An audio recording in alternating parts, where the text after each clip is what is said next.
بسم الله الرحمن الرحيم.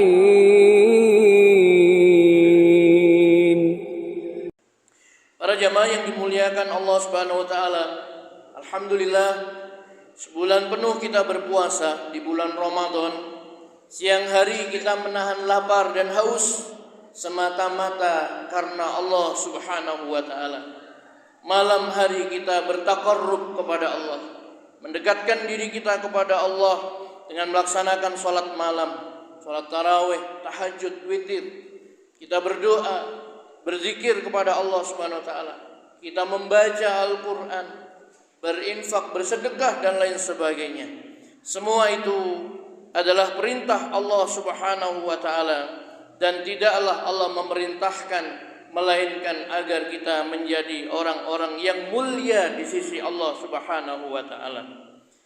Orang yang mulia di sisi Allah Subhanahu wa taala tidak diukur seberapa banyak hartanya, tidak pula dengan kedudukan, pangkat dan jabatan yang dia miliki. Orang yang mulia di sisi Allah adalah orang yang bertakwa kepada Allah Subhanahu wa taala. Inna akramakum indallahi atqakum. Yang paling mulia di antara kamu di sisi Allah adalah siapa yang paling bertakwa kepada Allah Subhanahu wa taala, yang paling taat kepada Allah Subhanahu wa taala, paling bersungguh-sungguh di dalam melaksanakan perintah Allah Subhanahu wa taala dan paling bersungguh-sungguh di dalam menjauhi larangan-larangan Allah Subhanahu wa taala. Karena itu, masyaallah muslimin yang dirahmati Allah Subhanahu wa taala, ketika para ulama berbeda pendapat, berselisih pendapat mana yang lebih baik antara orang kaya yang bersyukur kepada Allah Subhanahu wa taala ataukah orang miskin yang bersabar. Sebagian ulama mengatakan orang kaya yang bersyukur pada Allah dia lebih utama. Karena dengan hartanya dia bisa melaksanakan berbagai kebaikan. Dia bisa berinfak, bisa bersedekah, bisa melaksanakan haji, umrah, infak fisabilillah dan sebagainya. Sedangkan sebagian ulama mengatakan orang miskin yang sabar dia lebih utama. Kenapa? Karena Rasulullah SAW mengatakan orang miskin masuk surga lebih dulu daripada orang kaya. Jaraknya adalah 500 tahun lamanya. Tetapi ketika dua hal ini, mana yang lebih utama, orang miskin yang sabar, orang kaya yang bersyukur, ditanyakan kepada Syekhul Islam Ibnu Taimiyah rahimahullah. Beliau mengatakan apa? Man atqahum, siapa yang lebih takwa di antara mereka. Jadi bukan masalah kaya atau miskin. Kaya dan miskin bukan ukuran kemuliaan. Bukan ukuran kalau miskin itu hina atau kalau kaya mulia atau sebaliknya. Tetapi ukuran kemuliaan itu satu saja, yaitu siapa yang paling takwa kepada Allah SWT. Oleh karena itu orang kaya yang bersyukur kalau dia lebih bertakwa kepada Allah, maka dia lebih mulia daripada orang miskin yang sabar, atau sebaliknya. Jadi kata beliau, siapa yang lebih bertakwa kepada Allah SWT, dialah yang paling mulia di sisi Allah Subhanahu wa taala. Sidang jamaah Jumat yang dimuliakan Allah Subhanahu wa taala, puasa Ramadan yang Allah syariatkan kepada kita, diwajibkan oleh Allah kepada orang-orang yang beriman, tidak lain adalah agar mereka menjadi orang-orang yang mulia di sisi Allah Subhanahu wa taala. Jelas sekali Allah katakan, ya ayyuhalladzina amanu kutiba alaikumusiyam kama kutiba alal ladzina min qablikum la'allakum tattaqun. Wahai orang-orang yang beriman, telah diwajibkan atas kalian berpuasa sebagaimana diwajibkan atas orang-orang sebelum kalian agar kalian bertakwa kepada Allah Subhanahu wa taala. Inilah tujuan, inilah hikmah disyariatkannya kita berpuasa di bulan Ramadan. Bahkan seluruh syariat Allah, perintah-perintah Allah kepada orang-orang yang beriman untuk beribadah, untuk sholat, untuk berhaji, berzakat dan sebagainya, semua itu adalah agar mereka menjadi orang yang mulia di sisi Allah SWT, yaitu orang bertakwa.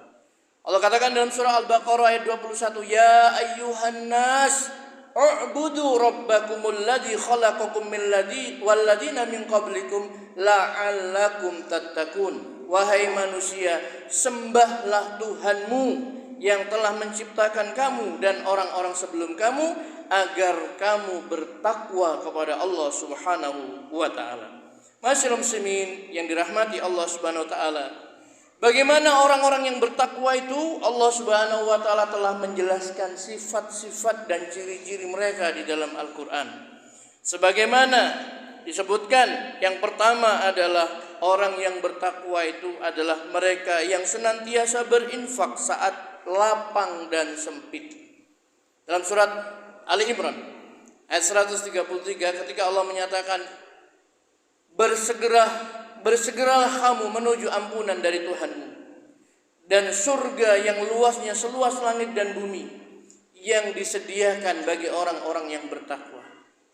Alladzina yunfikuna fis-sarra'i wad-dharra, yaitu orang-orang yang senantiasa menafkahkan hartanya baik dalam keadaan lapang maupun sempit. Ini yang pertama. Yang kedua adalah orang yang bertakwa itu adalah orang yang mampu menahan marahnya, mengendalikan emosinya, dan mau memaafkan kesalahan orang lain. Wal kadhiminal ghaiza wal 'afina 'anil nas. Orang yang bertakwa adalah orang yang bisa menahan marahnya, mampu mengendalikan emosinya, dan dia juga mau memaafkan kesalahan orang lain. Yang ketiga adalah orang yang bertakwa itu apabila dia tergelincir dalam perbuatan dosa dan maksiat, maka segera dia ingat Allah Subhanahu wa taala, kemudian segera bertaubat, istighfar kepada Allah Subhanahu wa taala. Walladzina idza fa'alu fahishatan aw dzalamu anfusahum dzakarullah fastaghfaru lidzunubihim. Yaitu orang-orang yang apabila mereka mengerjakan perbuatan yang keji, maksiat, atau mendolimi dirinya sendiri, maka segera dia ingat Allah, kemudian mereka meminta ampun kepada Allah Subhanahu wa taala atas dosa-dosa yang dia perbuat.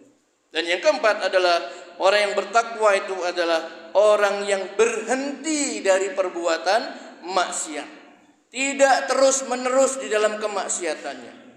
Orang yang salih, orang yang bertakwa bukan orang yang tidak pernah berbuat salah, bukan orang yang tidak pernah berbuat maksiat. Orang yang bertakwa itu kalau dia tergelincir dalam perbuatan maksiat, maka kemudian setelah dia ingat Allah Subhanahu wa taala, minta ampun atas dosanya, baru kemudian dia berhenti dari perbuatan dosa-dosanya itu. Sedangkan dia mengetahui. Masyaallah muslimin yang dirahmati Allah Subhanahu wa taala, semua ini ya telah dilatihkan oleh Allah Subhanahu wa taala selama sebulan penuh kepada orang-orang yang beriman. Dilatih supaya mereka nanti terbiasa dengan sifat-sifat orang bertakwa ini.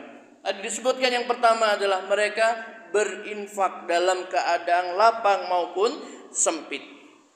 Maka Nabi sallallahu alaihi wasallam sampai mengatakan, selamatkan diri kalian, peliharalah diri kalian dari neraka meski hanya dengan sebutir kurma. Jangan sampai kita tidak bersedekah. Nabi sallallahu alaihi wasallam juga menyatakan, siapa yang memberi makanan berbuka bagi orang yang berpuasa, maka dia mendapatkan pahala seperti orang yang berpuasa tadi itu. Dan ini dilatih selama 1 bulan untuk berinfak, bersedekah. Bahkan dikatakan sebaik-baik sedekah itu adalah di bulan Ramadan. Ya, sebagaimana Ibnu Abbas radhiyallahu anhuma, beliau mengatakan Rasulullah SAW ini adalah orang yang paling dermawan, dan beliau lebih dermawan lagi ketika bulan Ramadan. Masyaallah muslimin yang dirahmati Allah Subhanahu wa taala, menahan marah ini juga diajarkan sebulan penuh kita di bulan Ramadan ini. Ya, orang yang berpuasa diperintah untuk menahan lisannya dari berkata dusta, berkata keji, kotor, dan apabila dia ini diajak untuk bertengkar, maka dia disuruh untuk mengucapkan sesungguhnya saya sedang puasa. Diolok-olok, dihina, diajak bertengkar, dia disuruh mengucapkan sama Rasulullah, inni shaim, sesungguhnya saya sedang puasa. Bahkan lebih khusus lagi Nabi SAW dalam satu riwayat mengatakan, la taghdab walakal jannah, jangan marah, bagimu surga. Ada seorang sahabat yang datang kepada Nabi, "Ausini ya Rasulullah, nasihati saya ya Rasulullah." Rasulullah mengatakan, "Jangan marah. Jangan marah, jangan marah." Sampai 3 kali. Oleh karena itu masyarakat muslimin rahimakumullah, puasa Ramadan yang kita lakukan selama 1 bulan lamanya ini mendidik kita agar kita tidak mudah marah, tidak mudah emosi.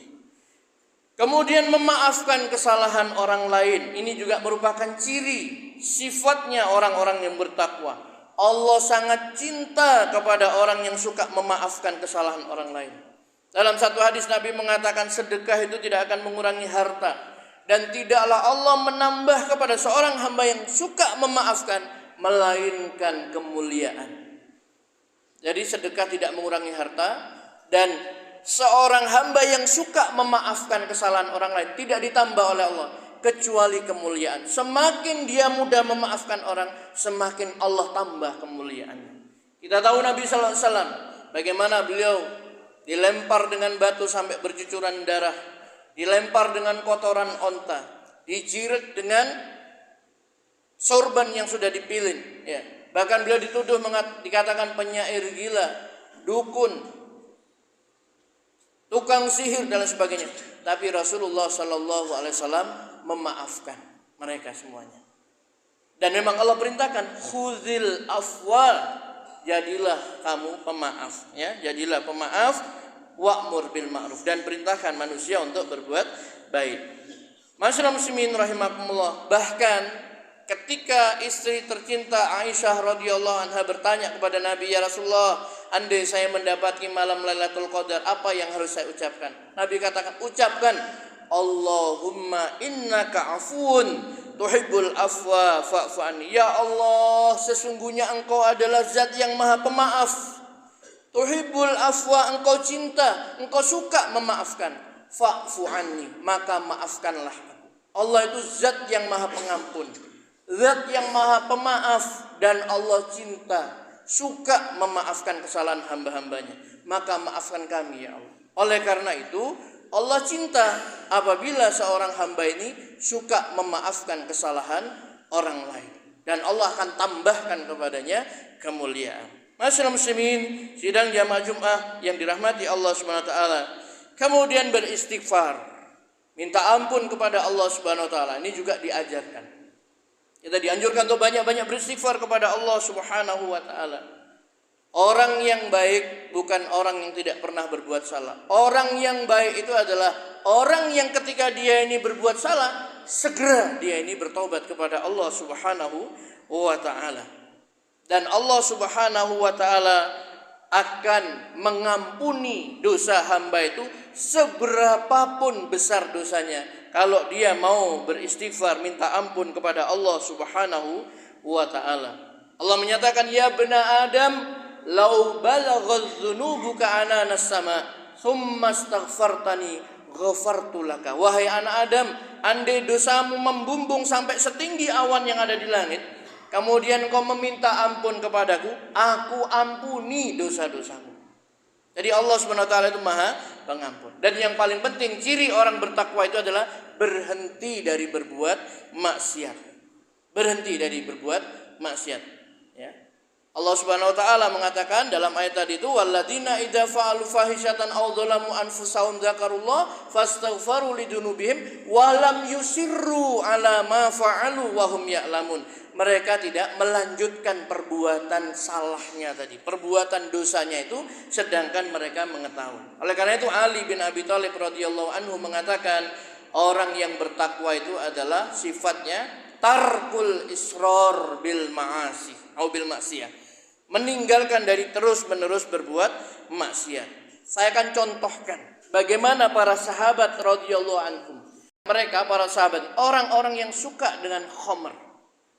Tapi kemudian setelah Allah Subhanahu wa taala menurunkan ayat larangan khamr, ya, maka pada saat itu pula mereka langsung meninggalkan khamr. Yang ada di mulutnya langsung dimuntahkan. Yang masih di gelas di tangannya itu ditumpahkan. Mereka pulang ke rumahnya, cadangan tandon khamr yang ada di rumahnya itu mereka tumpahkan, sehingga Madinah waktu itu banjir khamr. Begitulah sikap para sahabat ketika mereka itu sudah mendapatkan perintah Allah. Jadi selalu siap, sami'na wa ata'na. Bisa dibayangkan orang suka bermaksiat, suka minum khamr pada waktu itu. Kemudian datang seseorang menyampaikan Allah telah mengharamkan khamr. Saat itu mereka memuntahkan yang ada di mulutnya. Dan saat itu pula mereka menuangkan khamr-khamr yang ada di rumahnya. Begitulah salah satu kelebihan para sahabat. Mereka itu sanggup meninggalkan apa yang mereka senangi, apa yang mereka sukai demi melaksanakan perintah Allah Subhanahu wa taala. Mudah-mudahan Allah Subhanahu wa taala senantiasa menolong dan membimbing kita agar kita bisa istiqomah dalam Islam, bisa melaksanakan perintah-perintah Allah dan mengikuti sunnah-sunnah Nabi.